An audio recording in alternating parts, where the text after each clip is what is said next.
துஷ்டருக்கு அறிவுரை கூறக்கூடாது. ஒரு காட்டில் ஒரு நாள் அடைமழை பெய்து கொண்டிருந்தது. அப்போது அந்த காட்டில் இருந்த ஒரு குரங்கு மழையில் நனைந்து நடுங்கியவாறு ஒரு மரத்தடியில் ஒதுங்கி நின்றது. அந்த மரத்தில் இருந்த பறவை ஒன்று கூடு கட்டி தன் குஞ்சுகளுடன் மழைக்கு நனையாது உட்கார்ந்து கொண்டிருந்தது. பாதுகாப்பாக மரத்தடியில் குரங்கு நனைந்து நடுங்குவதை பார்த்ததும் பறவைக்கு குரங்கு மீது இரக்கம் வந்தது.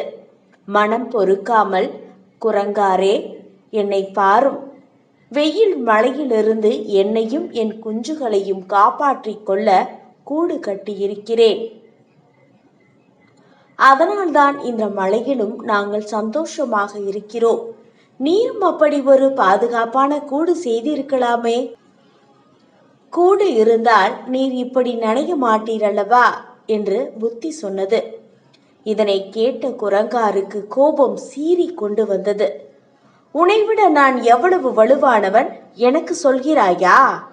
நீ புத்தி, இப்போ உன்னையும் உன் குஞ்சுகளையும் என்ன செய்கிறேன் பார் என மரத்தில் விடுவிடு என ஏறி பறவையின் கூட்டை பீத்தெறிந்தது. பறவைக்கு அப்போதுதான் புரிந்தது, அறிவுரைகளை கூட அதை கேட்டு நடப்பவர்களுக்கு தான் சொல்ல வேண்டும் என்று.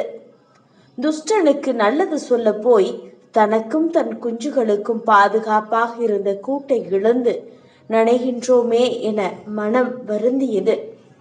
நாமும் ஒருவருக்கு அறிவுரை வழங்கும் முன் அவர் அதனை ஏற்று நடப்பாரா என்று புரிந்து கொண்டு பின்னரே அறிவுரை வழங்க வேண்டும். இப்படிக்கு மக்கள் நட்சத்திரம் MS மூர்த்தி.